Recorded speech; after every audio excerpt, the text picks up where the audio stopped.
Welcome back, folks, to another episode of the College Baseball Show live on Monday nights. Here we do our top 25 in the weekend recap.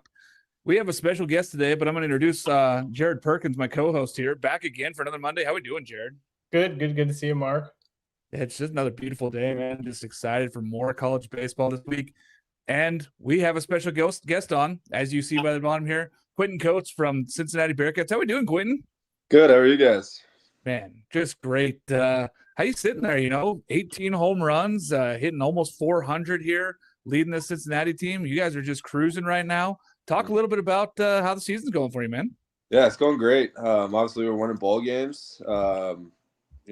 Everybody's contributing. It's not just me or Jack Natilli or Derek Pitts or just a few guys, but 1 through 9, man, we're balling. Pitching staff's doing their thing. Coaches are making the right calls, and everything's kind of just going. It's a well-oiled machine, you could say. Yeah, I was going to mention that we had your head coach, Coach Michelle, on in the preseason here, and he just kind of talked about some of the team chemistry that was evolving over the fall. Well, how's that kind of built kind of going into this season? You all, like Mark mentioned, you're all off to a hard start, but how is that team chemistry really built for you all?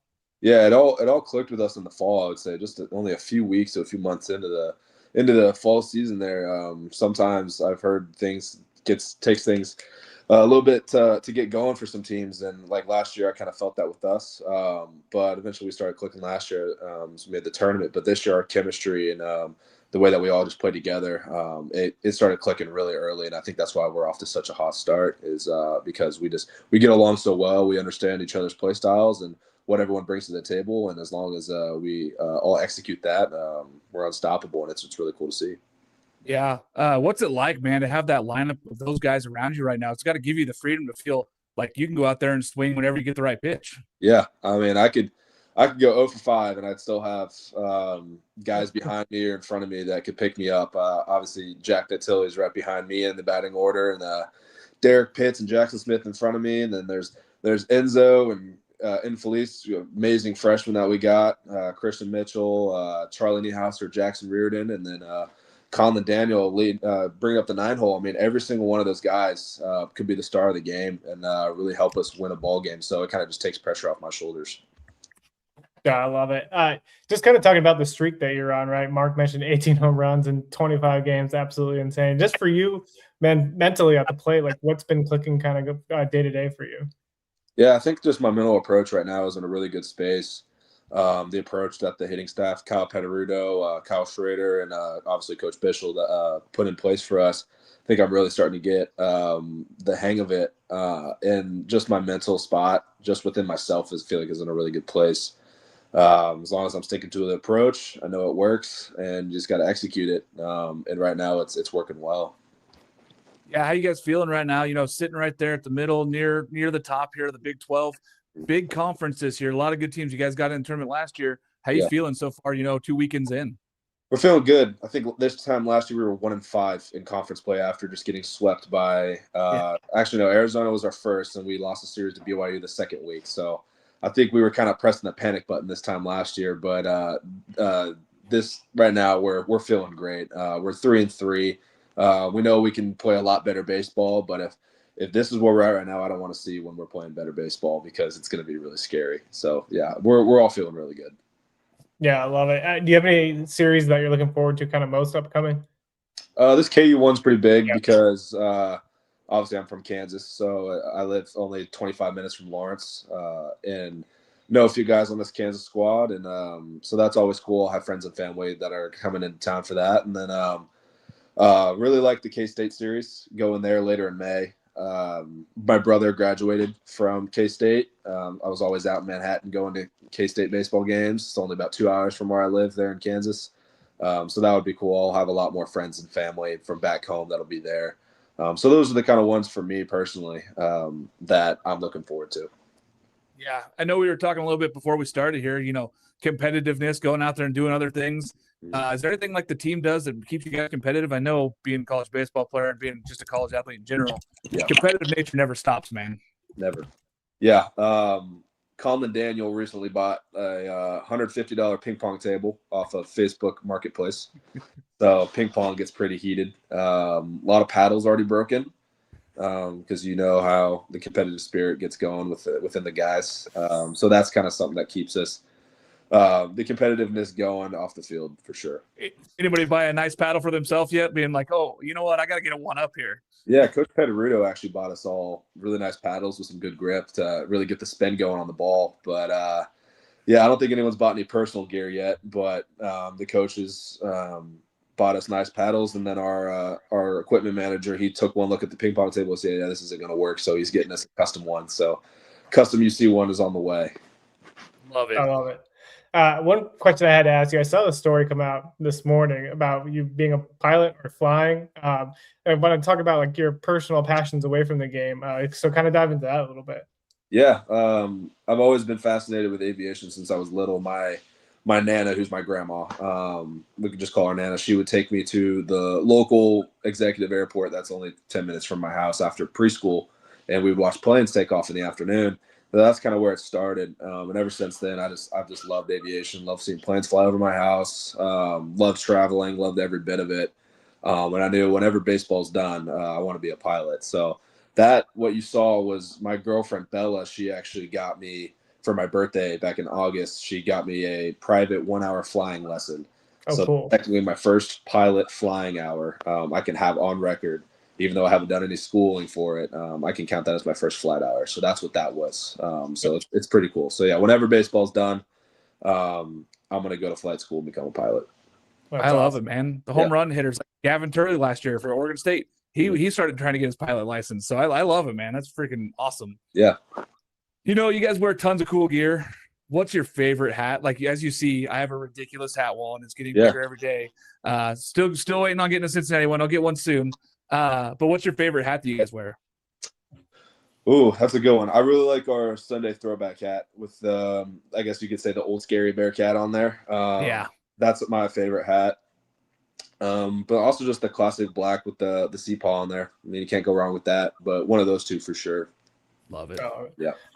One of the fun questions that we asked is kind of what's your walk-up song? And I have to imagine, given how hot you are, you're not going to change the walk-up song throughout the year, but gotta ask what the walk-up song is. So yeah, they actually let us pick 3 this year. So that's a study. Nice. Every at bat it changes. So I got 3. So I have Lifestyle by Young Thug and Rich Homie Quan. That's the first one. That's the first at bat.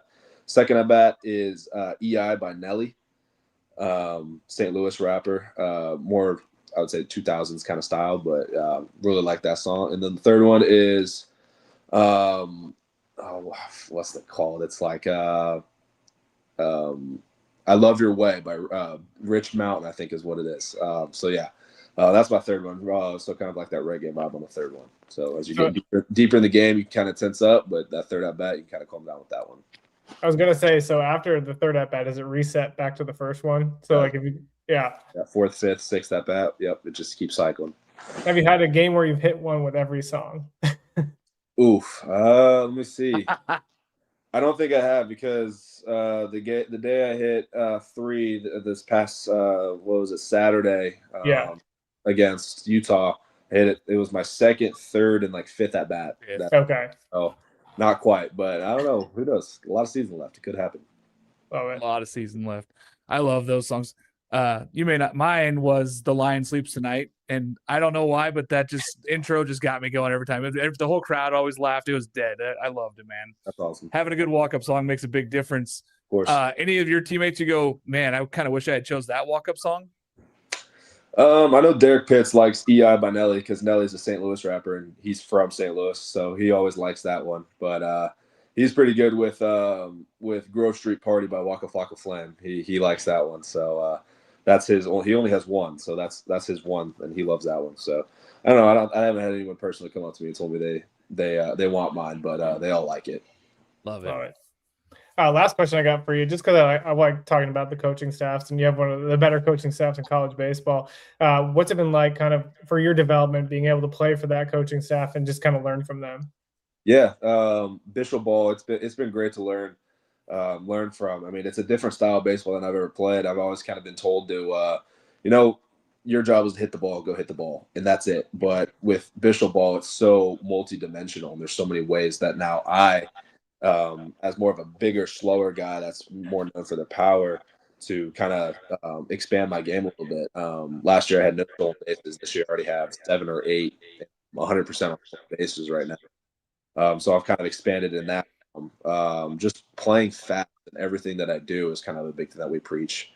So kind of just doing that and expanding my game in that sense is a really cool thing. There's so many ways. I've yet to get a bunt down, and Cincinnati baseball is known for their bunting, but it's coming.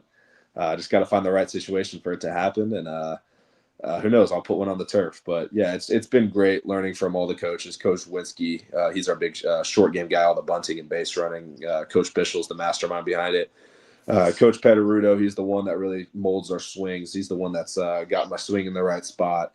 And then Coach Schrader, he's the one behind our hitting approach. So all those guys put their great minds together, and it's really helped me become the ball player that I am today, for sure. Fantastic. I got to imagine, though, you keep hitting home runs. I don't think you're going to be laying down too many bunts this year, Quinton. And that's okay. It's part of the game. Bunting, yeah. Well, thanks so much for coming on the show. Anything you want to say or share to Bearcat fans as they go out and watch this episode here? We'll get ready for the rest of the season, man. Yeah, just keep coming out to games. We love the support. The support has been great already. I know it's only going to get better. I mean, this time last year, the stands were not even half full, and now we're getting almost full every single game. So it's great. I guess partially that's the weather's been better this year, but we're winning ball games, and we love the support from all of them. So just keep coming out to ball games, and we'll keep putting on a great show. Yeah, you heard her here from Quinton, guys. Go out and go watch some awesome Cincy baseball. You guys got Xavier tomorrow, right? So you guys got a midweek against hometown rival there, and then you guys are against Kansas. So big one there. Thanks for coming on the show. Appreciate you coming on so much, man. We'll talk more later this season. Thanks for having me, guys. I appreciate it. Yeah, good luck with everything. Thank you.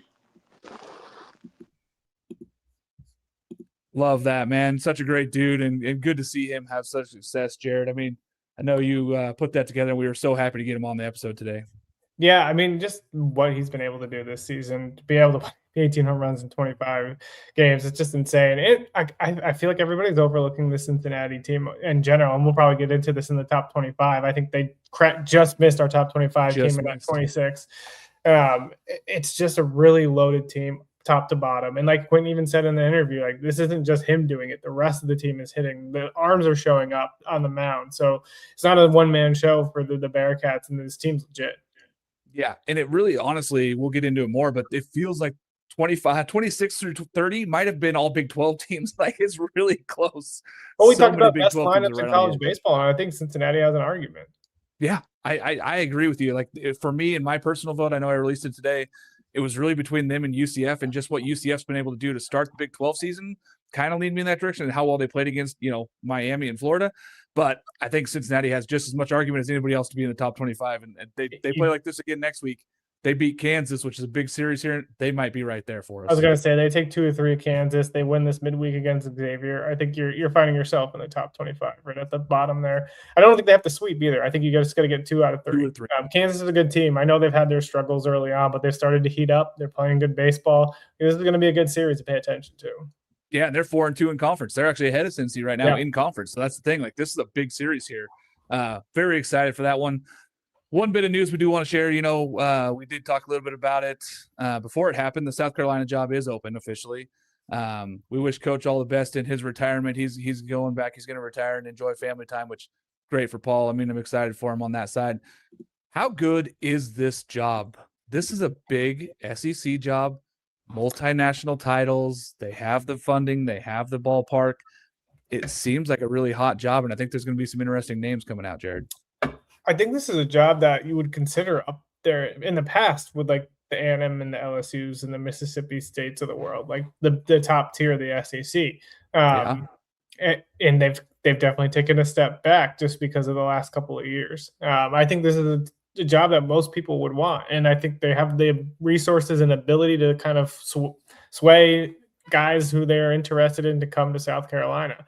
Now, I guess the question leads to is like, Monty Lee's the interim head coach. You can see the atmosphere in the locker room is completely different with Monty Lee at the helm, and so it's like, would they go internal and like make Monty Lee? I thought that might be a potential last time the head of coach opening was available. I thought Monty Lee would be like a perfect fit for that. I know you want you're a storied program like South Carolina, so you want to go out and get the big fish, right? Sort of like Mississippi State did with Brian O'Connor, bringing him into town. It's gonna be curious to see what they do. Like, do they go internal and keep Monty Lee?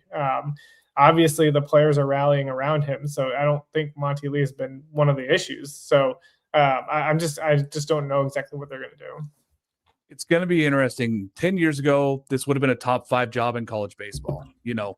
Now where it sits, it's still a top 10, 15 job. Like, as much as they have not had success over the last 4 or 5 years, this is a great job for baseball. They take care of baseball in the Carolinas. As we've seen for years, there's so many good teams there already. South Carolina is a premier program in a big conference. It's the best conference for baseball. If you can turn it around at South Carolina, you're going to get all the funding in the world. You're going to be the top team. You're going to get all the best players. You have the ability to do these things. I think it's an important job. I think there's going to be some important candidates coming out. I'm glad that they're giving Monty Lee the chance right now to do the thing. I think that he was in that conversation last time when they hired Paul, that he was right there in that conversation to possibly get the job. Yeah. If he does well the rest of this season and they can go and win a bunch of SEC games and get in the tournament somehow, I think that he would shore himself up. If not even, I think that he still will have the opportunity to interview for the position as he well should. But yeah, hats off to Paul. I mean, all the things he's done in his career, it's a blip on the radar for what his career really held and how good he was at the national team level, at LSU, and just taking on so many things. Notre Dame baseball, he was a big part of college baseball for a long time. Yeah. And we wish him the best in his future, just hanging out and enjoying the rest of his life doing the retirement thing. Florida State. My goodness, Jared. They just the first game, okay, NC State's for real. That's a tough ballpark to go down there and win. And then Florida State just puts it on the next 2, scoring 26 runs. My goodness, that offense looks scary and the pitching staff can match. Yeah. I think we talked about this on many of the previous shows. We had questions about the pitching staff. You're losing a Jamie Arnold right up Friday night. It's a guy who was a top 10 pick in the MLB draft. And you're like, look at Wes Mendez's struggles last year at the end of the season as we got closer to the end. And you're kind of like, what is this pitching staff going to be? We knew the offense was going to be there. And the offense probably, you could say, hasn't really lived up to expectations, even though they're hitting over 300. They're dropping a bunch of bombs. Miles Bailey's got 12 on himself. But they're still that's the thing. It's I'm not saying this offense is bad. I'm saying the ceiling is still higher for this offense to do more. And I think that's what's scary about this Florida State team. And the pitching staff is Wes Mendez and Trey Beard, 1-2 punch right there. Beard wasn't healthy at the beginning of the season. He had a flu, comes back, has full strength, and he's pitching really well. And then the guy that no one talks about, Bryson Moore, is coming in on Sundays, and he's dealing. Former Virginia pitcher, comes over to the Florida State. He's found his way into the rotation and has given them a 3-headed monster basically to help them win every single series. So it's they dropped the first game and you're kind of okay, well, we got Trey Beard and we got Bryson Moore. And then it's kind of like the Texas scenario where it's okay, if you drop game 1, they did it to Auburn, right? Then you have to go Luke Harrison, Dylan Volantis. It's not an easy route. As soon as I saw it was tied 1-1, Auburn, I don't mean to get off track here, but I'm just kind of spiraling, but it's cool. When the series got tied 1-1 with Auburn and Texas, you're okay, Dylan Volantis, Texas won the series. And that's kind of how you feel with Florida State. It's if they can get to 1-1 going into Sunday, Bryson Moore is going to give them a chance. And again, Bryson Moore is not the same level as a Dylan Volantis, but he's a very, very good pitcher. And so you have to love that if you're Florida State to have that rotation going. Yeah, and it feels like they're getting the timely hits now. Bailey hits that home run in the Friday night game. We're okay, that's what they needed. And the bullpen stumbled a little bit, which they hadn't done as much this year, but they have in the years past. And that was oh, is this the thing? And then the next 2 days, the bullpen was solid. And it's okay, this is the Florida State staff. We didn't think that it was going to be this good. The pitching is for real, and that puts them in true contention for a national title this year, which I know every year Florida State could be considered for a national title. They've never won one still. But I think that this is a year where you're looking at them going, this is a very complete team. One of the most complete teams in college baseball, which is why when we talk about them, where they're ranked, there's a good reason for it, and they deserve to be up there. Let's talk about the SEC teams now. There are 7 teams tied at 4-2, and nobody better than that. And every team has a win. So we're talking this conference is not a big split. Very, very good baseball.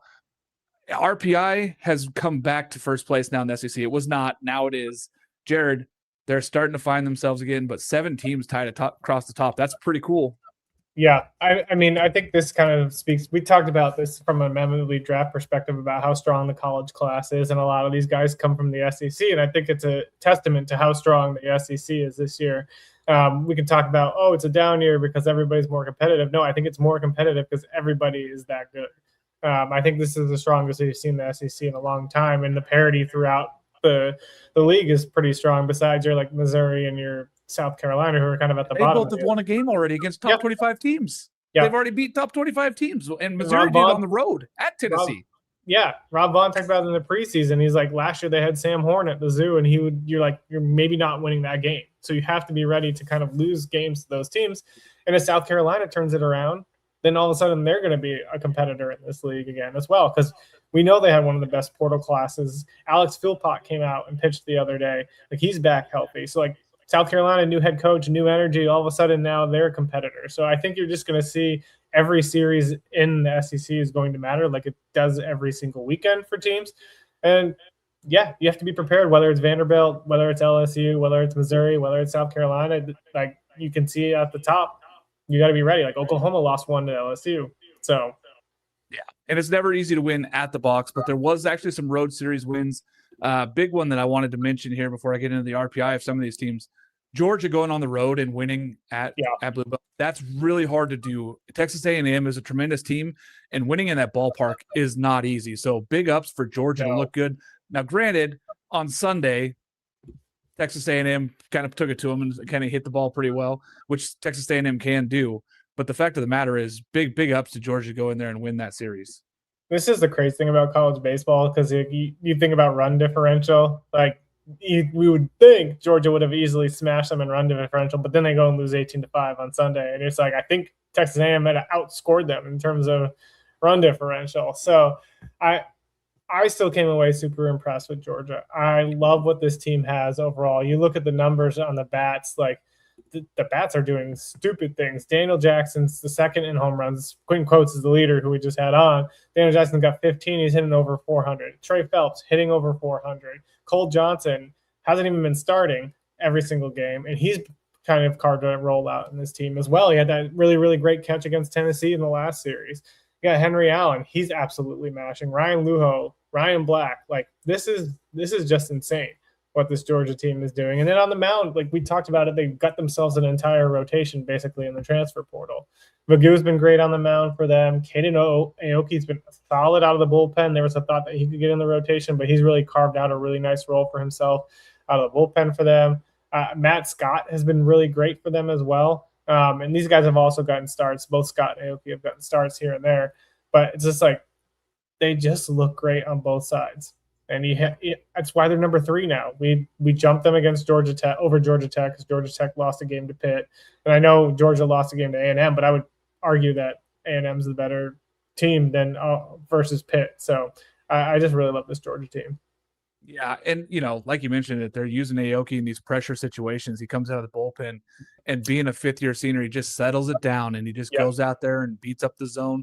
He's never going to blow a fastball by you at 100 miles an hour. But he throws 91, he throws low in the zone, and he mixes up his pitches very well. Like, he's a good change of pace guy to come in there and really shut things down, and he's been really good. Last guy to mention, I don't want to forget him, Justin Bird. That guy has been Bird's phenomenal. Been so good out of the bullpen too. I'm very impressed by this Georgia team. I do want to mention some RPIs here of some SEC teams. So Arkansas is at 61. Haven't really necessarily looked great. They're still right there at the top 10. South Carolina's at 93. LSU's at 110. Missouri's at 117. Vanderbilt is all the way down to 175, Jared. These are not good RPI numbers to start SEC play when you're talking about these teams are looking at maybe 12, 13 wins. They're going to be on the bubble. They're going to be bubble if this is kind of continues. I think this is where we struggle with the Arkansas ranking. And again, we can get to that when we get in the top 25. We had them preseason, I think, top 10. And then we bumped them pretty significantly lower when they lost. I can't remember what it was that they lost to Arkansas State, and they lost to Stetson twice. Yeah. And then they win in Miss Series against Mississippi State. And then we have to bump them back up. So I'm like, I feel like 10 is fair for now, but I also think it's too high at the same time. So I just wasn't really quite sure what to do with this Arkansas team. It's like, you can't punish them for winning a series. So I don't know what to do with them. Yeah, they're 4-2 in conference, and you're like, but it doesn't feel good. Like they could have lost 2 at South Carolina, could have lost 2 against Mississippi State. Like that's the fact of the matter is they won both those games in extra innings or the last at bat. And it makes you just go, all right, how good is this team? And sitting at 61 on the RPI, they're going to have to continue to pile up wins though, Jared. Like this team that can't just rest on its laurels. Yeah, and I think this was the hard part too, is they should have lost that series to South Carolina.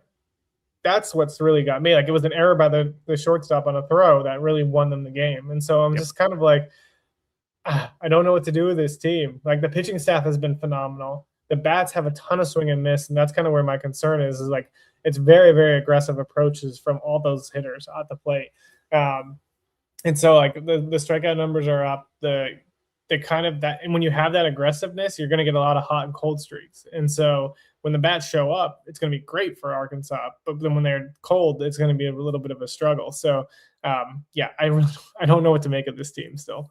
They're top 3 in strikeouts, both offensively and pitching. So it's like, I don't know. Like there's a lot of swing and miss there on both sides of the ball. Their pitching has been really good, but then at times it's struggled. And then same with their hitting, where it's been, 22 runs in that Friday game. And you're going, okay, well now they're back. And then they score 3 on what's going on there? The swing and miss is just a big question for me. Let's go to Big 12 here though, Jared. West Virginia and UCF atop the conference now at 5-1. Lots of teams at 4-2 and 3-3. This conference is heating up, and it's not your usual subs. Arizona State or Arizona down.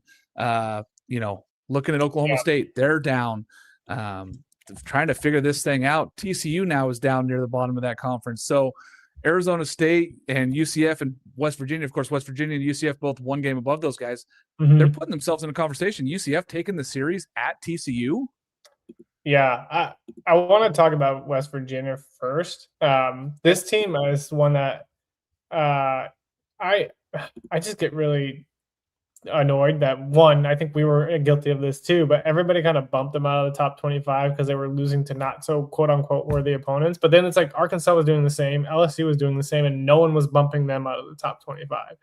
Yep. I think this West Virginia team is super talented. We've talked about what they can kind of do on the offensive side of the ball. They lose Chase Meyer on the mound, which is kind of huge for them. But you've got a guy like Dawson Montesa who's really stepped up and has been dominant on the mound. Max Yeel, 0.84 ERA, 32 innings pitched, 44 strikeouts.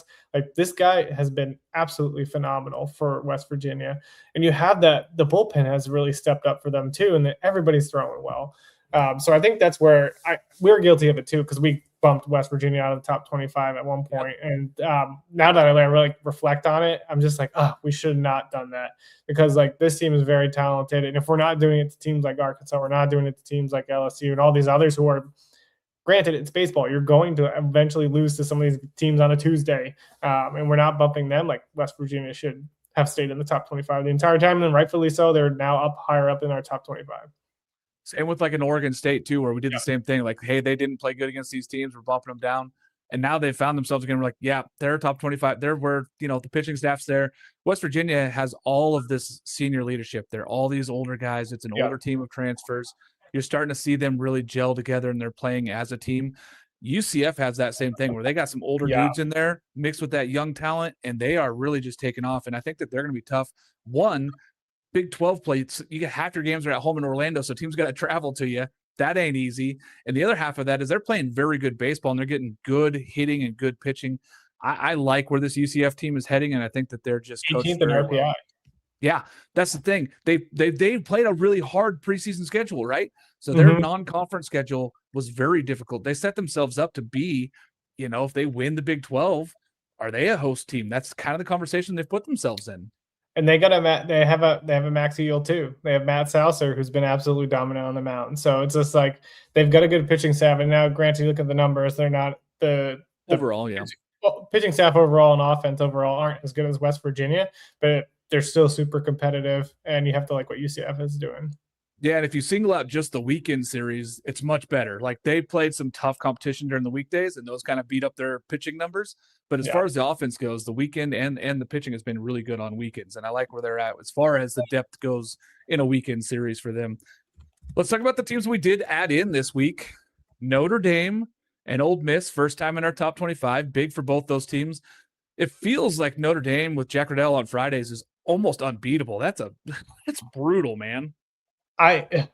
This Notre Dame team is so much fun to watch. I watched a lot of that Clemson series because I was like, what are they doing to the Clemson? Like, they're absolutely manhandling Clemson. And when Monty tweeted out that they're 22-5 or something like that, and it's in ACC play, like dating back to the end of last year. I can't remember what month he said it was, but like they went on a run at the end of last year in the ACC play, and then they've carried that over very quickly into this season as well. And you talked about Jack Riddell. I mean, this kid's been phenomenal. He's had one bad start, I think, all year long, and I don't think he was like quote unquote a bad start. Didn't even get the loss. Yeah. 2.06 ERA on the season. Like it's just been phenomenal stuff from him. He's quickly rising up draft boards too, just for his draft stock as well.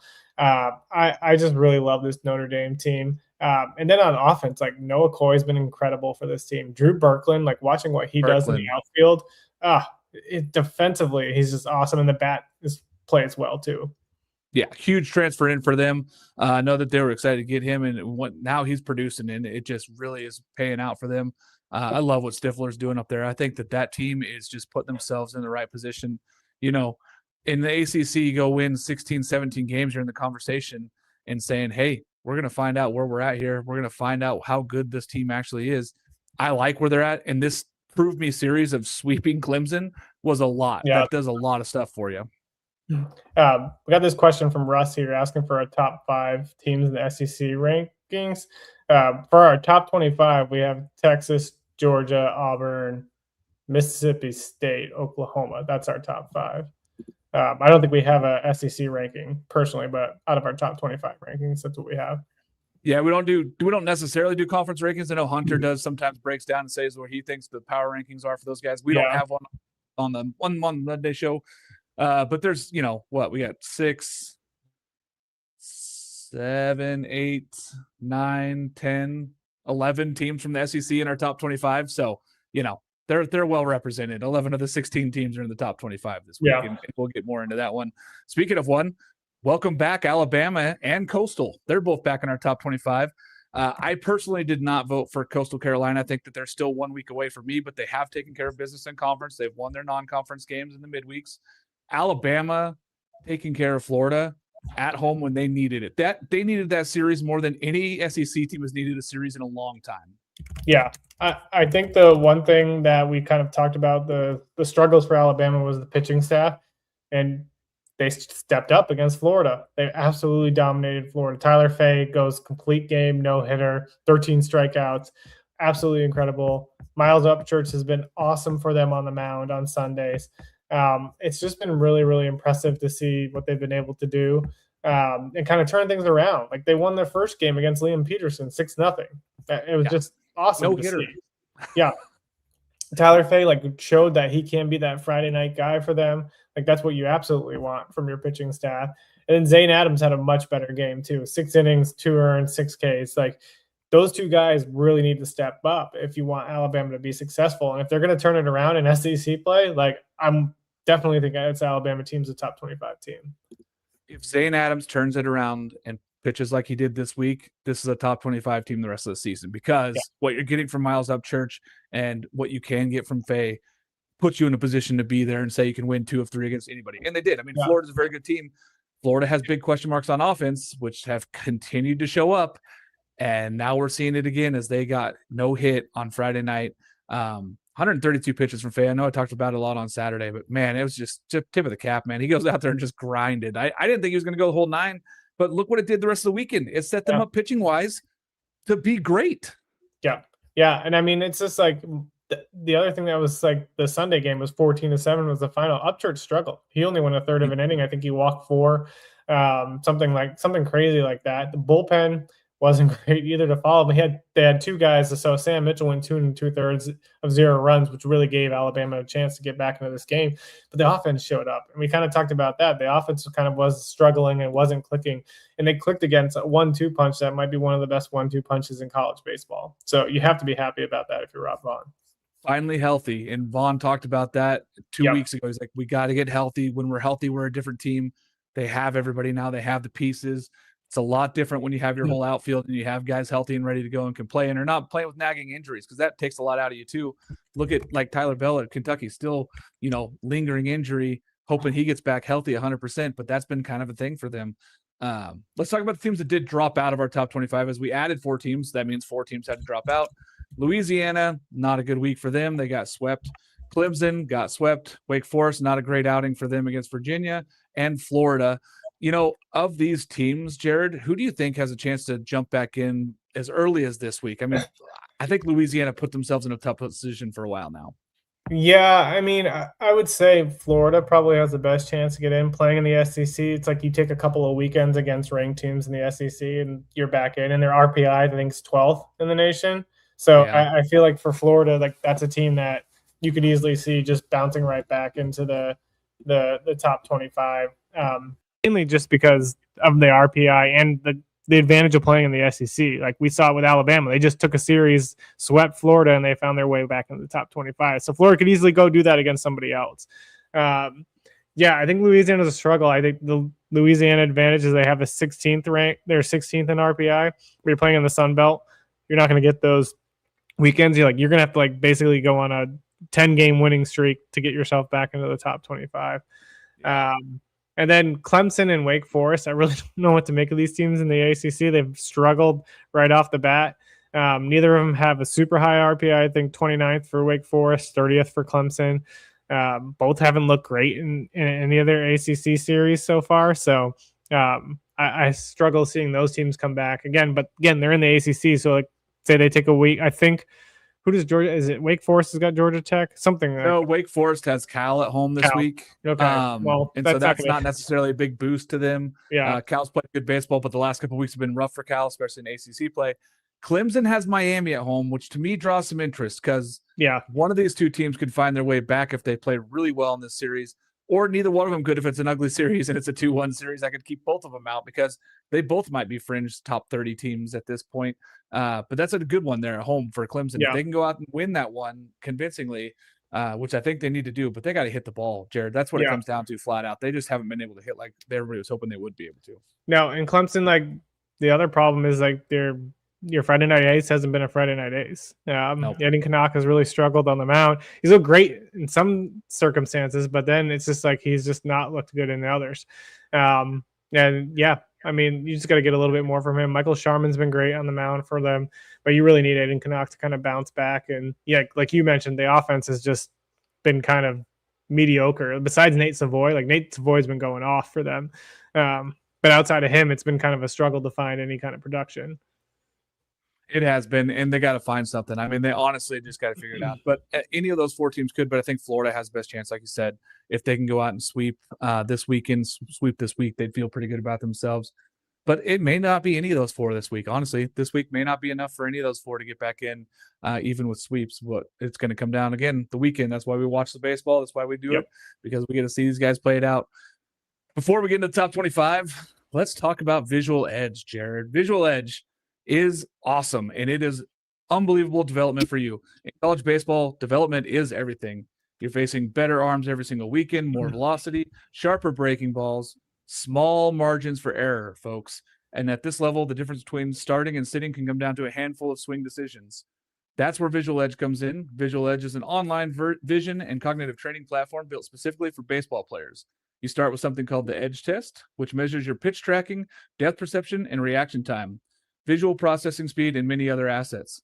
It shows you exactly how you step up against other college baseball players and tells you guys against your level. Good to see. You can really prioritize your training around your weaknesses and get better every day. 15 minutes a day. That's all it takes, Jared. 15 minutes. That's not much. You can do it at home, in an apartment, summer ball housing, anywhere you're at, just with a laptop or tablet. Anything bigger than a phone works perfectly.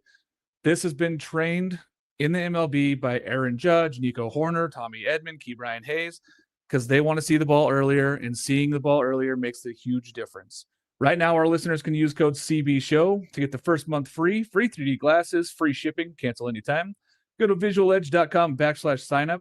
Use code CBSHOW. That's visual with a Z. 15 minutes a day. Train your eyes, train your brain, earn your edge.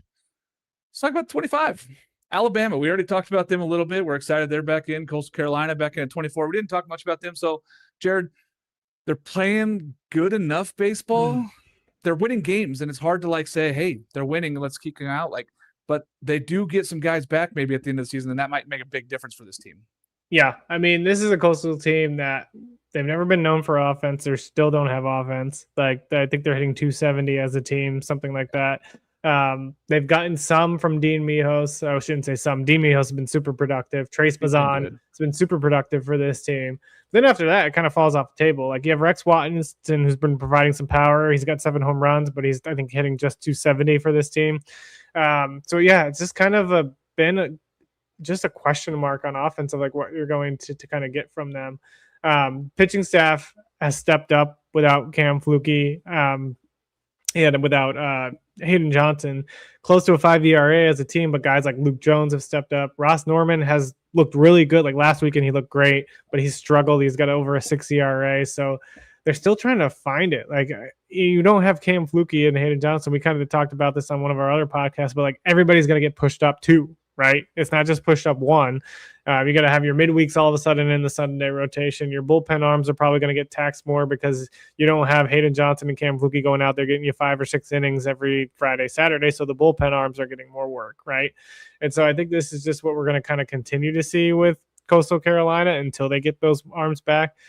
They've got the talent to compete in the Sun Belt. They've shown it. They've been down, I think, in every single game, though, like against App State, and they come back and win. We talk about them not having offense, but they're finding timely offense to help get them W's. So, yeah, I think that once you kind of go on that winning streak, I think they've won their last 3, but I'd have to look at like how many of their last 10. They swept out App State. I think they've won their last 7 now because they won the midweek against Wake, and then they lost to Campbell midweek. Oh, they lost to Campbell. So it's 7 of the last 8. Yeah. So, yeah, I mean, you have to be pretty happy about that. That gets them back at the bottom half of the top 25. They got a midweek against Clemson this week, I think, which will help them. And then they play Marshall, who's been one of the better teams in the Sun Belt, in my opinion. Marshall's got a really good pitching staff. I think that'll be a good test for them. Yeah, when I look at it, I go, is it maybe a blessing for them to maybe get some of these arms going and maybe get more innings on some of these arms that probably wouldn't have had opportunities? And then at the end of the season, if you do get Flukie and Johnson back, you're going, now I got a plethora of arms ready to go into this thing. So I don't know, but we do have them at 24. 23, we have – oh, go ahead. No, I was going to say I would watch this Marshall series because Marshall's 5-1 in the Sun Belt right now. Yep, and they're hitting and they're pitching well. They had a person I think we had selected as a preseason not pitcher of the year, but like one of the all-conference pitchers. So just a really, really fun team to watch out for. Charlie Krebs, that's who it was. Yep. Yeah, I'm excited for this series. I think it's going to be a good one. Every single week in the Sun Belt has felt great. Very excited for these teams.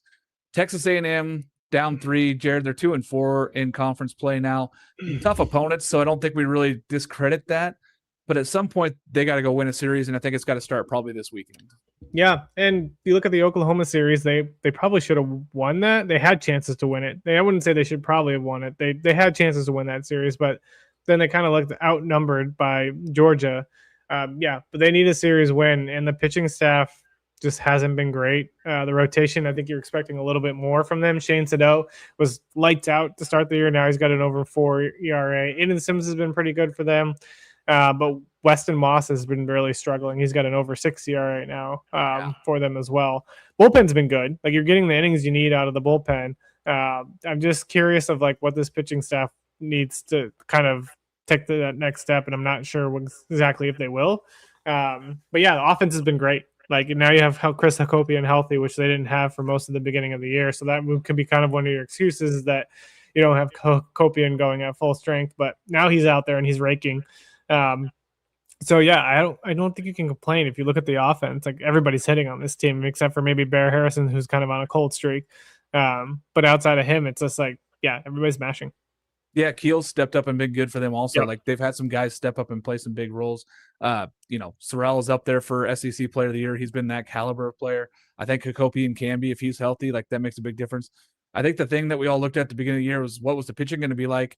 And they started off hot, and now it's really cooled off. Like Moss and Sadeau, like they were both cruising early. And now it's kind of slowed down a little bit for them, and they're starting to get hit a little bit. So they're going to have to go find some more answers, I think, out of the bullpen and really get down to it. But Texas A&M is still a very good baseball team, as we saw them take it to Georgia on that Sunday game. NC State down 3 here. I love this NC State team. I love what they represent, but it was really hard when they go win that first one, and they do it really good with the bullpen. Jacob Dutton, who's been an awesome pitcher for these guys, really got lit up on Saturday, and he's been terrific, but he got lit up on Saturday. And then once he came out of the game, the floodgates really opened for the rest of the lineup.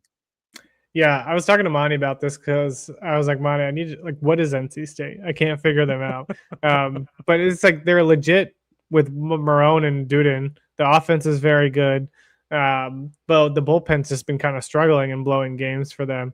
So I think that's kind of like where the biggest issues lie for NC State. I think you can make it somewhat of an argument that they shouldn't be a top 25 team only because of believe RPI, but I wouldn't punish a team just for RPI because their RPI is 81, which is not great, but yeah, they need to go on a couple ACC series weekend runs, and if they can do that, I think they could continue to maintain their top 25 status all year long.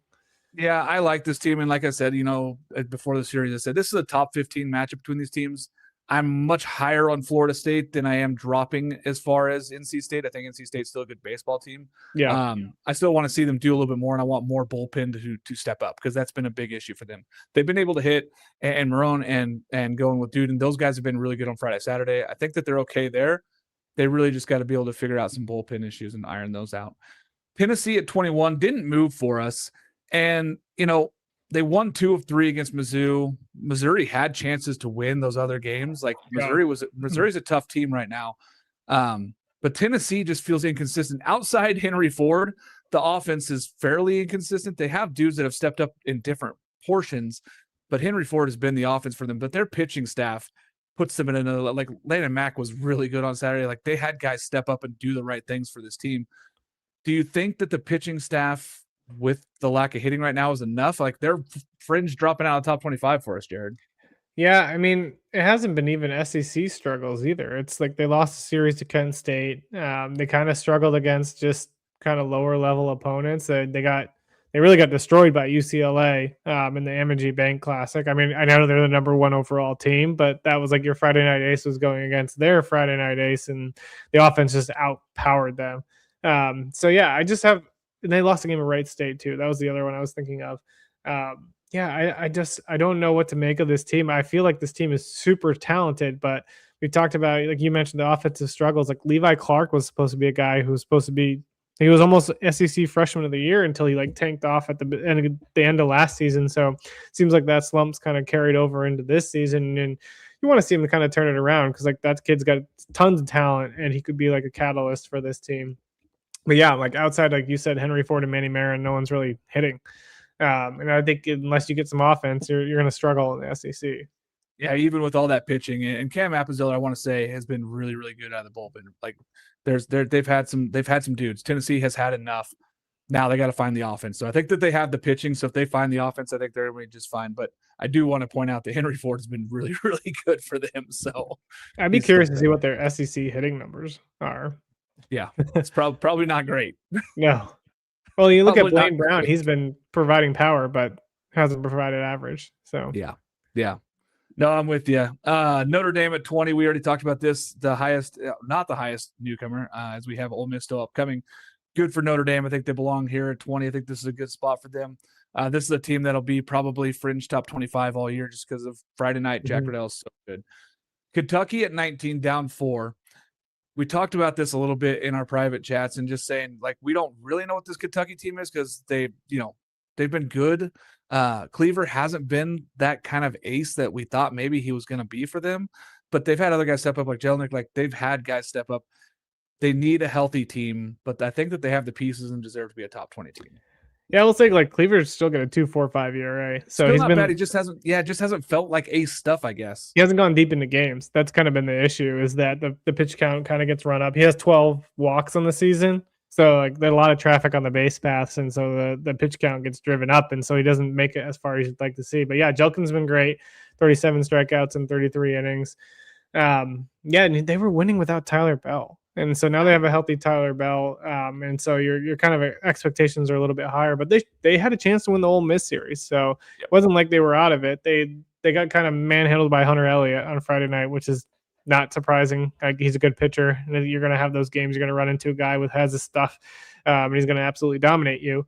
But they looked good the rest of the series. That Saturday game, the bullpen kind of struggled, and they just kept up giving up leads. Like, Tyler Bell came back, I think, and got them to tie at 9-9, and the next thing you know, it was like 14-9 or 15-9 in the inning after. So they need to figure out some things in the bullpen mainly. That's kind of where most of the struggles are kind of happening. Besides, like, Connor Madison's been throwing well out of the pen for them. Niall Adcock, I think, has also been throwing well out of the pen for them. So, like, they've got a couple arms that have been doing things, but the rotation's been solid. Nate Harris has had some struggles here and there, but like, they've been really good. And Jack Bennett's been great out of the bullpen for him. Like, he's dominated. So they got the pieces. It's just kind of like some other guys just need to step up, and they still have time to do it. Lots of time. This is a very talented team, and Minjion's going to get these guys, as low as the ERA is for, Cleaver. I want to see him go longer, and I think that'll help the bullpen arms also, because then you're not going as deep into that bullpen. If he can stretch the game a little bit longer, if he can go 5-6 innings, I think that gives them a lot better feel for their arms. You're no longer going to your 10, 11, 12 arms. You're sitting at 8, 9, 10 arms, which makes a big difference, especially in SEC play. Number 18, Ole Miss. We talked about them moving into the top 25. Big on them. Like, they've played the part. They've done the things right. They've gone out there. I know that I'm extra harsh on them. I was this offseason, and I've eaten my words. I said that this is a very good team. I ranked them high this week. They went out and won a series here against Kentucky. They're 4-2 in conference play. Like, they're doing what they're supposed to win. And Hunter Elliott, when he's right, man, he's the Friday night ace. Yeah, and I think my kind of concern with Ole Miss was kind of similar to Arkansas's in terms of their approach at the plate. It's very aggressive, but they've been supplying the power. That's where the big difference is. Like, Becetta's got 14 home runs. Judd Artemark, those got 10 home runs. So, like, they've been really supplying the power, and then they've getting a lot of small ball from guys like Will Furnace and Colin Reuter, who are hitting for average and kind of doing the other things that you need the team to do. And then the pitching staff's been great. Like, you can't hate on this pitching staff. So they've been lights out. Hunter Elliott has had a couple struggles here and there, but he's been great again for them. Cade Townsend, I think that's going to be the biggest X factor for this team. If he's healthy and is back against Mississippi State, kind of did a Friday Starters article piece, and I was looking at, like, what should we be looking for this weekend? And I think that could make or break the series for Ole Miss, is whether they have Cade Townsend.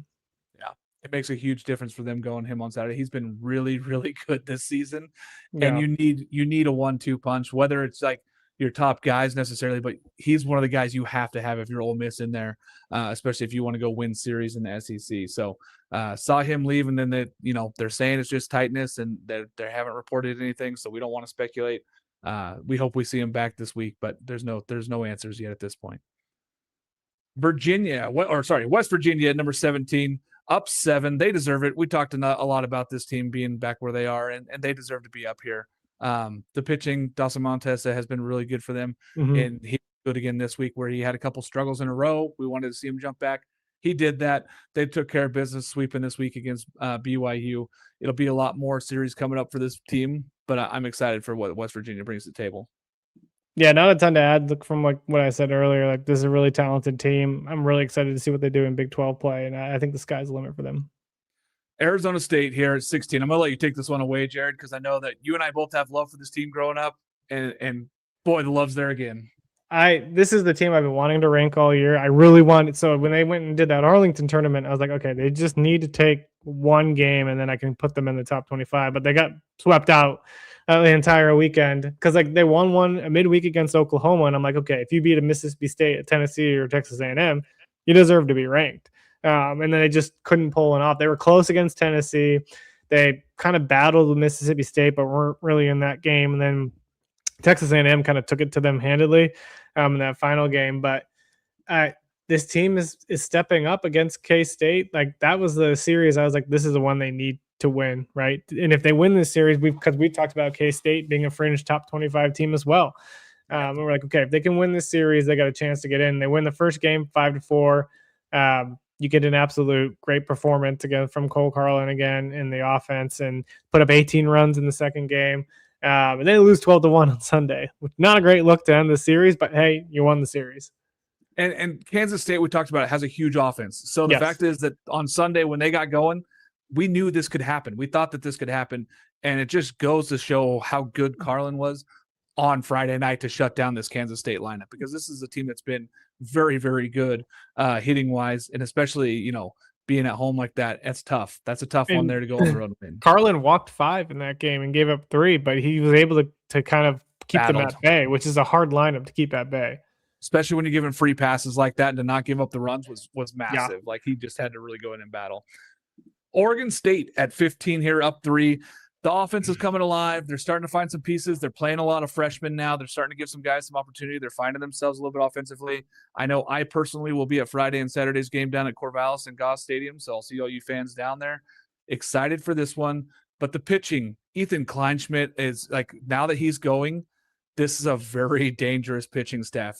Dax Whitney, we know what he can do on Fridays. He did it again. Really good outing. Ethan Kleinschmidt goes out there and shuts down, gives no earned runs up on Saturday. And then you get Segura on Sunday, like throwing in White Queen at some point in that weekend. Like, there are so many arms. You just go, wow, they got him. Wow, they got him. Like Isaac Yeager coming alive, who was Big Ten Pitcher of the Year a season ago from the bullpen.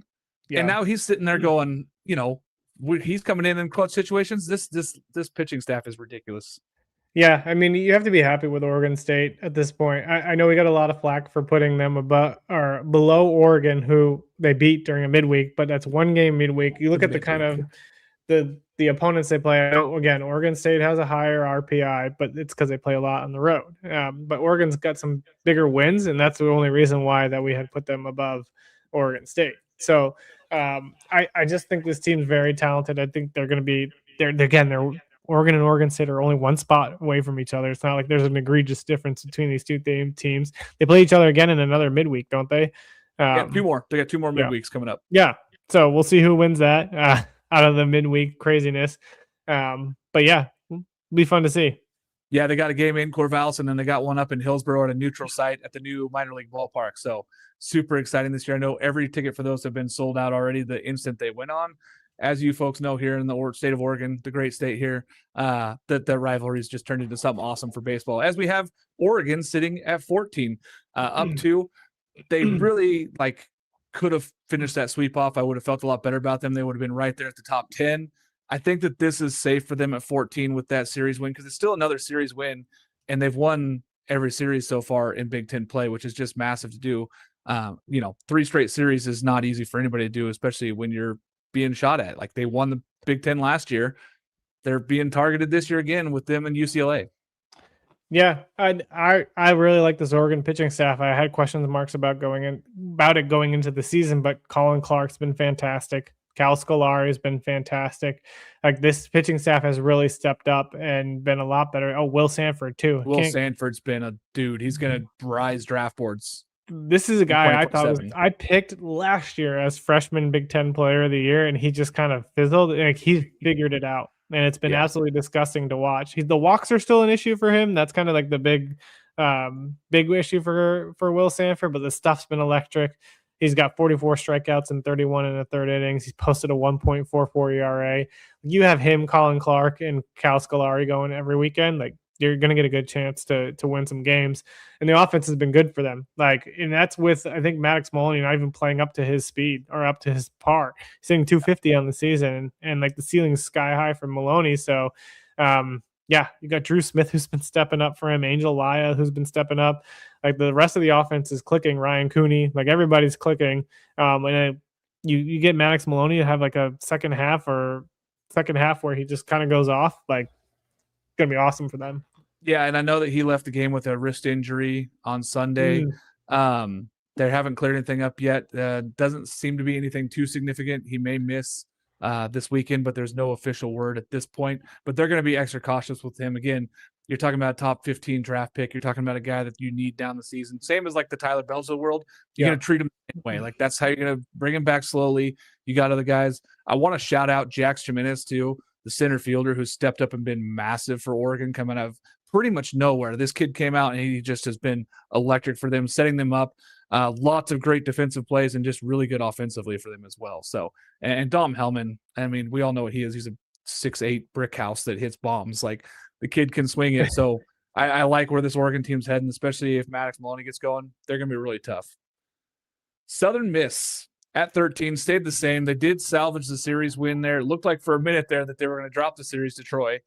They did win it at home. They need it, though, especially with these other Sun Belt teams performing now. Yeah, I think this is where it's going to be hard for Southern Miss, right? They got to dominate almost every weekend to keep themselves in the top 10. I think they'll be a top 25 team all year if they win every single series. But it's like, and I think this is what kind of sucks about rankings too, is like we're not giving the Sun Belt enough credit about how hard each weekend is to play and win games. I get it's not the SEC, but it's still very, very good baseball. And I don't know how much we should ding Southern Miss for, like not sweeping every single series. It's hard to sweep every single series every weekend. Super talented team. They hit some road bumps with Troy. They're trying to figure out the rotation still, especially since they bumped Colby Allen back to the bullpen. So they're going to have some road bumps. And I think what is it? The series they lost, weekend series they lost, they wound up throwing guys that they were expected to throw that weekend because they wanted to beat Mississippi State in the midweek, which I get it. Like it's better for your RPI. It's better probably. They got Mississippi State again this week in a midweek. So I don't know if they'll do the same thing, but they're obviously still a top 15 team in my eyes, and I don't think see that changing unless things really, really kind of go south. No, the thing for me is, when I look at the overall season, it's are they going to be able to hang on to a hosting spot? And I think that they got to sweep some of these weekends and play. Winningham's great, but they got to sweep some, especially now that they're down 3 games already to Coastal, who they don't play. So they don't even get to play Coastal. And, in conference, you're talking, okay, now we got to make up 3 games somehow. You can't lose a bunch more here down the stretch. No. But again, 2 tough opponents already in Arkansas State and Troy. So it's not like we're saying that they played that. Those are 2 very good Sun Belt teams. UNC at 12 here took care of business this weekend. I like the direction they're heading, man. They just got pitching. They got hitting. It feels like a very complete team that's kind of gone a little bit under the radar. They struggled in that series against ECU where they went, 1-1, and then the third game got kind of rained out. I like this UNC team. I think that they are good. I want to see more consistency from the offense. Yeah, and this is where I struggled too. Like they went and swept Cal, which was great. And they dominated like they needed to in that series. The Virginia series really had me questioning them because Virginia's offense I know is very good, but the pitching staff isn't great, and the offense couldn't get going against the Virginia pitching staff. And they didn't UNC had their struggles with Louisville too. I mean, they lost the second game. They could have potentially lost on Sunday. Like you said, just you need more out of the offense than Eric Paulson, and Gavin Gallagher has kind of gone down a little bit. Not gone down, but he's hit some struggles. And so you need other guys to step up. Mackin Winslow's been great for them. The Duke transfer who's behind the dish. Eric Paulson doesn't get enough credit. Like this kid came from Stony Brook, was coming in as a 2-way player. I think he's only hit this year. But he's hitting 329. He's got a 1086 OPS, 5 doubles, 6 home runs, 27 RBIs. They don't really have that big bopper, double-digit home run type guy in the lineup. So I think you're kind of missing a run producer. Like the whole team as a whole is hitting decent for average. But yeah, you don't have a steady run producer in this lineup. And I think that's kind of where the struggles are. Yeah, both the transfers playing the left side of the infield, they're like, hey, these are guys going to come in and mash. And neither one of them's really hit the cover off the ball. They've both been hitting okay, and then the whole team's kind of hitting okay and inconsistent. I think that they got to be more consistent. If they find their power numbers, though, they'll be just fine. But I agree that there needs some more step up. USC here at 11. Jared, this team just finds ways to win. Like it took a few walk-offs, but they really dominated a Washington team that had found its stride a little bit. They went out and dominated them this weekend, and it was pitching again. Mason Edwards is just electric. I'm mad at all our other voters that USC is not a top 10 team. Like, how did we not put them in the top 10? Sorry, Will, whoever didn't put him in the top 10. I'm just kidding. I think, is it just you and I who put him in the top 10? Yes, I think so. I don't even know. But you go 24-1. I don't care who your opponents are. You're going 24-1. You have one loss. And that same team beat Oregon at Oregon. And you won against a good Cal Poly team. Like you've beaten Irvine. Like these aren't terrible teams. I get Poly it. Team that could be ranked by the end of the season. They are lights out right now. Yes, and like they dominated Washington. over this past weekend. And I get it. They're going to have Oregon State midweek. They'll have Maryland over the weekend. So it's like their schedule doesn't get any better. But then they'll have that UCLA USC series on April 3rd was going to be like appointment watching television, because it is going to be interesting to see if that pitching staff can hold the UCLA offense enough for their offense to do enough to score enough runs to win them a game. Because we've talked about like the USC offense hasn't been great. Like you talk about not having a run producer, their home run leader is 5, and I think their RBI leader is 24. No, their RBI leader is 22. Yeah. So you talk about not having production. Like this is a lineup that's just kind of hitting for average, playing small ball, finding ways to score runs. But you can do that when you have a team ERA of 1.83. That's insanity. It's so good. The pitching staff has been so much better than any of us expected. And I want to see what they do against Oregon State. I think this is a bigger game for Oregon State than it is for USC. Because if Oregon State can go win, this is a huge RBI boost for them, which they don't have a whole lot for the rest of the season. So this would be a big one for Oregon State. I think with the way Oregon State's hitting, it's going to come down to that Oregon State hitting versus the pitching. I think both teams have enough arms to where it could be a pitching duel. This could be a low-scoring game. But I want to see this one. I'm very excited for this one. And USC, right there on the fringe of being a top 10 team, they could just as easily be a top 10 team. I did just go actually back and look. I actually had them ranked 13, so it's my fault that they're not a top 10 team. Everybody else had them near top 10. So it's me. It's on me. It's all on me. I looked at that. You know, I'll be honest. I said this. I was golfing when I was doing my rankings this week, so I had out the iPad in between every hole. I thought I was doing a good job, but now that I look at it, USC should have been ranked higher. Number 10, Virginia. This Virginia team keeps winning. They keep finding ways to win. They keep hitting the ball. Now that they got Kyle Johnson going on Fridays, like, yeah, he only went 2 innings, but that stuff was going 95, 96. Like, if he's going to get that velocity and give them a Friday night guy, yeah, look out. Yeah, I mean, I have to bring him up because Noah Yoder has been like fantastic out of the bullpen for this team. 0.60 ERA. This is a guy we had on the podcast, the MLB Draft podcast last year, like 80 grade makeup as a kid. Didn't go to the draft, went to Virginia, decided to go to Virginia. Velocity's like uptick to like 98, 99 for this kid. And he's just been absolutely dominant for him. He's carved out a role. Monty had a really good interview with him at the end of the series, and he just talking about how the coaching staff really set him up to find a way to carve a role. He's like, I had to work for it. He was like, you kind of come to campus thinking, oh, I'm just going to pitch. He was like, no, you have to find what you're good at and what you're capable of and really work for it. And it was kind of cool to see his mentality in that space. But yeah, like you have a kid like that stepping up in the bullpen. The bullpen arms have been really good for them. Rotation's kind of been struggling, but like if you're going to put up the offensive numbers that they're going to put up, they got 46 home runs, 223 RBIs as a team. Like, yeah, I think they're going to be pretty good. They got Sam Harris, Harrison Didowick, AJ Gracia, Eric Becker. Like that's a loaded lineup. I really like where they're at, and like you said, just a great dude, and that freshman coming out. Like I think that what they have with where they're starting pitching hasn't been elite, sets them up for such future success this year because now all these bullpen arms got a lot of confidence, and if you get KJ back on Fridays, like man, you got to just be licking your chops if you're a Virginia fan going down the stretch here. That offense is wicked. Arkansas at 9. We talked a little bit about these guys already. The swing and miss numbers scare us, but Hunter Dietz has been pretty good for them. Like really good. And you know, as much as you want to say what they don't have, they still are Arkansas. They're still going to win a bunch of baseball games. They're still going to go out there and figure out ways. DVH is not going to lose 17 SEC games if I don't believe this season. So I think that they're going to be right there on the fringe of hosting, right there near top 16 all season. No, I mean, that's not a lot to add than what I talked about Arkansas earlier. But again, Dave Van Horn, one of the best coaches in college baseball. Players love playing for him. Like they're going to find ways to win. I'm not too concerned about it, but I just I don't know what they are. That's all. No. Too much swing and miss for my lovings, but again, they do get some big performances. Mike Anu was good this weekend. Finally stepping up for him was huge. Oklahoma up 1. Jared, this team didn't have the best performance from their ace on Friday, or I guess Thursday, but they still looked the part the rest of the weekend and somehow won both games at the box. I don't care how down LSU is or how much we want to put on them. Winning 2 games at the box is not easy. Yeah.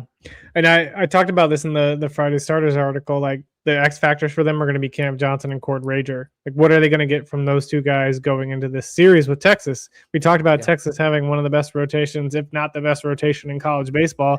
Like, LJ Mercurius is going to be up there and he's going to be able to compete on Saturday with Luke Harrison. But is Cam Johnson going to be able to go toe to toe with Ruger Riojas? Is Cord Rager going to be able to go toe to toe with Dylan Valances?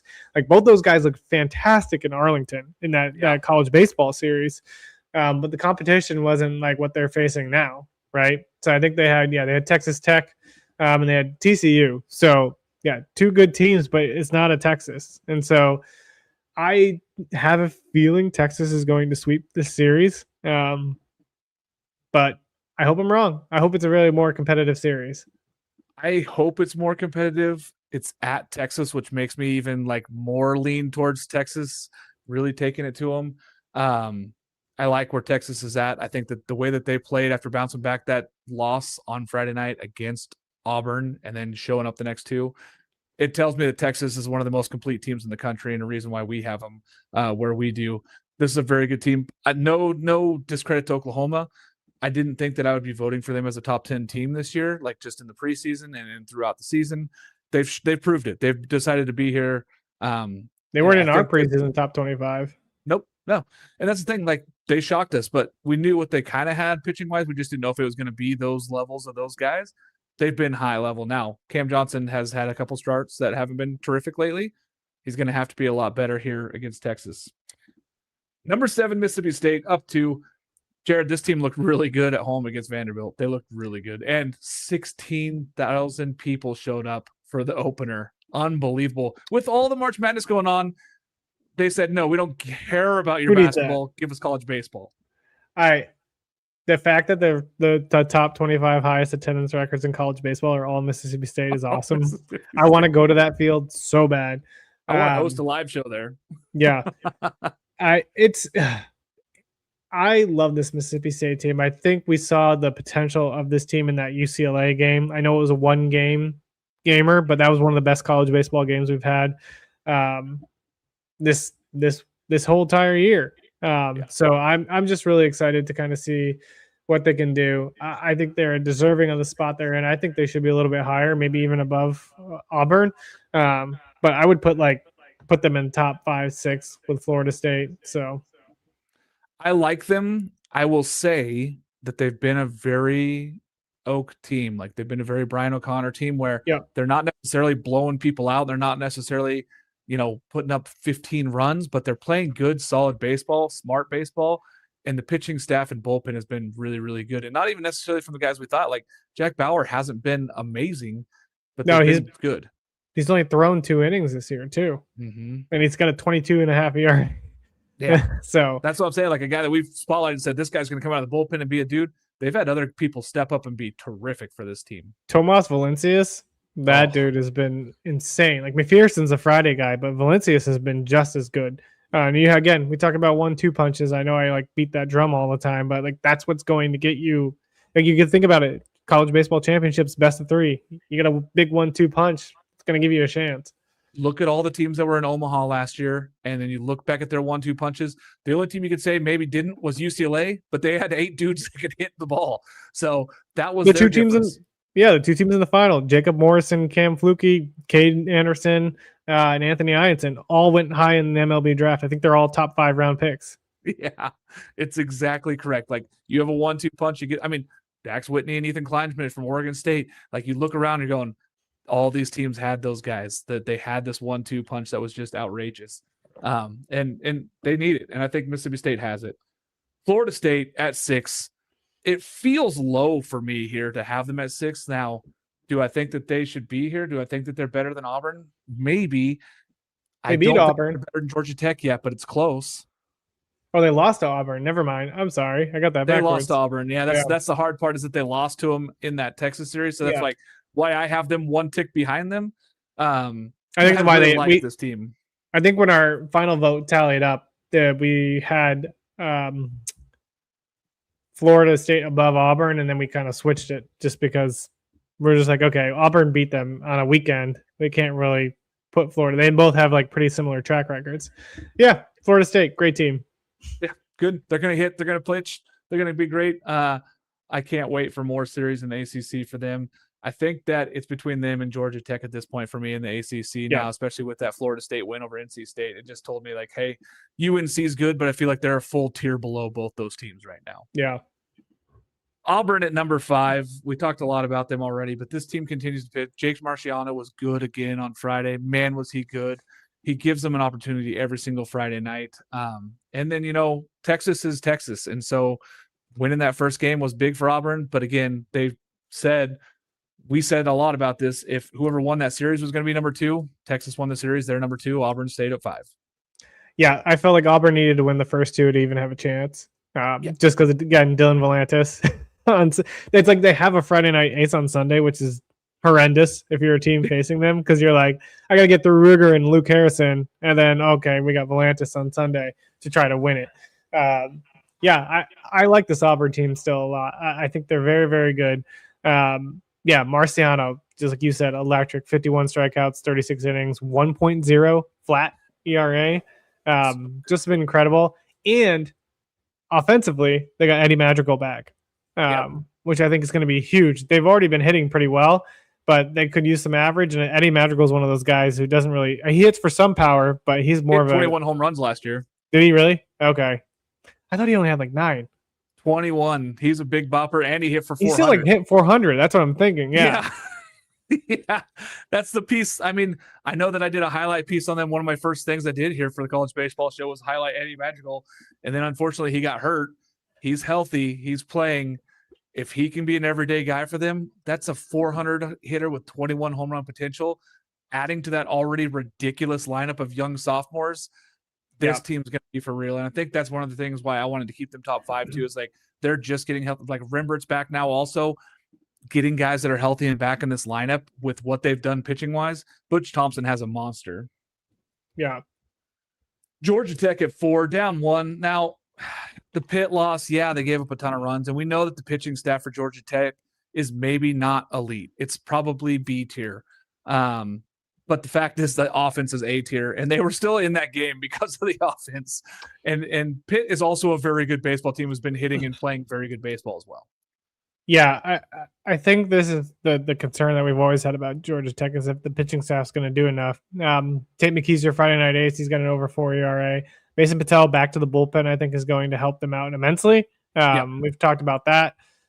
Justin Shattuck's been fantastic out of the bullpen for them. They just need some of these guys to kind of step up a little bit and really kind of take over that rotation spot. Dylan Loy's been okay in the rotation. He hasn't been fantastic. So I just think, again, we kind of knew the issues were going to be on the pitching staff. You have an offense that has 124 extra bases and is hitting 373. You can live with a 4.87. That's not one player. That's the whole team. Yeah, that's the whole team. You can live with a 4.87 ERA. You can. I want to say that I think Shattuck is close to pitching his way into a weekend spot. Like, he might end up taking one of those weekend spots or getting an opportunity because he's got starter experience. Really good, and he has starter experience already from Rutgers. So I like that. I like what they've done. But also having him and Patel now in the bullpen gives you 2 high leverage arms to come in and shut teams down if the starters don't go long into those games. So, hey, whatever James Ramsey's doing, he's rolling the dice however he wants. I'm going to believe that he's going to keep throwing out the dice correctly and getting those lineups out there. So a team that's hitting 373, I'm not going to argue being a top 5 team. Number 3, Georgia. We talked about this team a lot. Getting Kenny Ishikawa back on Sunday is going to be big for them. Now, he didn't have a great outing. I think that him being back on Sundays, but they have so many other arms they could turn to, Jared, and just be like, oh, now we want somebody else to try to go. We want Matt Scott to go Sundays. He's got starter experience. We want Caden Aoki to go Sundays. It's like, they're going to be fine. They have so much talent. They have 2 basic full lineups in the dugout. They have 2 full weekend rotations. Like, it's a wealth there for Wes Johnson. It's like you watch the lineup that Wes Johnson throws out every day, and it's like completely different because he's got so much talent. Koniarski really isn't even – Cole Koniarski was like a stud for UNLV, isn't really starting games. But Ty Peoples was one of the top freshman prep prospects in the draft. He's not playing any games. Like, this team is just like loaded. So if they have an injury, Bryce Callaway is not really even playing a ton of games. Yeah. So he was the big bopper out of New Orleans.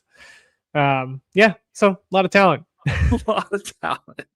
Makes you feel good. It makes you like, oh, I can go to the bench and grab a 400 hitter that's going to come in and could hit a ball 450 feet. So fantastic. I think that where Georgia's at, there's no doubt that they got to be one of the favorites for Omaha at this point, especially with how they're playing.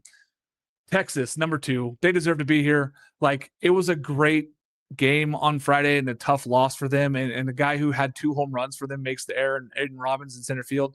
He was trying to make a play, so people giving him a hard time, don't. He was coming up trying to make a play, throw the guy at home, and secure the win. Very tough play, and it went between his legs. It happens. It's baseball. The guy's a stud. Texas is a stud. What they have for weekend rotation is insane. Jared, I don't know if you want to add anything else, but the pitching staff's dumb. Yeah. I think if Texas sweeps this weekend, they're the number 1 team.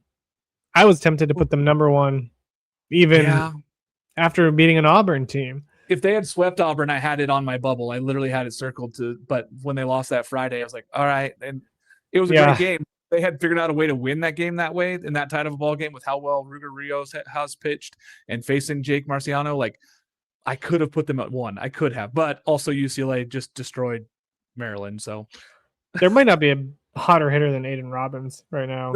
Like that dude, I feel like every time I look on X, there's a home run highlight coming out from Aiden Robbins. It's just nuts. How far he's hitting it. Yeah. And you got a guy like Sam Kozart coming out of your bullpen and also throwing like Tuesday games. That guy looks like he's a 50-year-old freshman. Yeah. And that's not even, they got Thomas Burns who's throwing 100 miles an hour. They got Max Grubbs, like all the arms. Like, you could just, any of these guys would be Friday night starters at a lot of different places. Luke Harrison being a Saturday starter is like, and he might be the 3rd best starter on that team. Like, they have 3 Friday night aces. Is what they have. Texas number 2, UCLA number 1 again. We talked about this. They're doing enough. It doesn't feel like, yes, they're the number 1 team in the country. They haven't really wowed me in any way since, the Texas series. Like, I haven't since they played Texas, anybody to wow you, though. But it's like, hey, they don't wow me necessarily, but they're so good. Like, they're so talented, and what they have is ridiculous. And they're going to continue to win ball games, and they have such a good mix of starting pitching and bullpen guys. And it doesn't feel like there's any flaws in their system. Like, if somebody doesn't have a good night, somebody else does, and they don't have to hit home runs. They're not relying on that. On the Friday night game, they had 2 extra base hits, and they had 14 other hits. Like, they're just really good. They outscored Maryland like 32-9 in those 3 games. It wasn't pretty. But yeah, I mean, they're just doing everything right. The pitching staff's been great. Like, your entire rotation has been good. Redemann's been awesome. Michael Barnett's been awesome. Wyland Moss has been awesome out of the pen. Like, this, they're just loaded. And Wyland Moss has a .40 ERA out of the pen. 30 strikeouts and 22 in the 3rd innings. It's nuts. He doesn't get enough credit. Yeah. And one of the best K to walk ratios in the country, because they don't walk very many people. They don't give up a lot of free bases. So they're consistent. They're doing the right things. They stay at number 1 for us. I think they deserve to be there. But again, if you want to vote for Texas this week, it wouldn't, if they sweep. Again, if Texas sweeps anybody, it's that paper thin between those 2 teams right now. Yeah. But I think there's a little gap there between them and Georgia. Like, I think that there is a little gap. I don't think that if Georgia sweeps that they would jump either one of these teams necessarily. But I do think that if Texas sweeps or UCLA has a great series, like, they could flop back and forth, and it wouldn't surprise me. Oh, I would agree. 2 good teams there. So that's our top 25, folks. Thanks for joining us again, man. Jared, anything you want to say to the folks as we get ready for the rest of this week? I mean, another terrific week of college baseball upcoming. No, I mean, I'm excited to finally be back doing some pods here and there. I'm going to have a Friday starter series coming out, basically recapping some of the big things that happened over the last weekend, but also looking at some of the marquee matchups that we're going to have this weekend. So dive into the Oklahoma-Texas series. We'll dive into the West Virginia ASU series, put out some key numbers you should be watching for. But yeah, just excited for some more baseball. And a big shout out to Quinton Coates for joining the podcast. Really excited to have him on and kind of share the insane heater that he's been on this season. Yeah, awesome to have Quinton on. We're going to keep trying to have players and coaches on that can have the time on Mondays. I know it's tough for these guys, but really happy to reach out to any of those guys or anybody reach out to us. We'd love to talk to you guys. Again, go to visualedge.com/sign-up. Use code CB Show. That's visual with a Z. 15 minutes a day. Train your eyes, train your brain. Earn your edge. Guys, I'll see you guys on Thursday this week. We might be switching that show to Wednesday in the future. Thursday this week, though, we'll be live again for the weekend preview. Can't wait. Thanks again.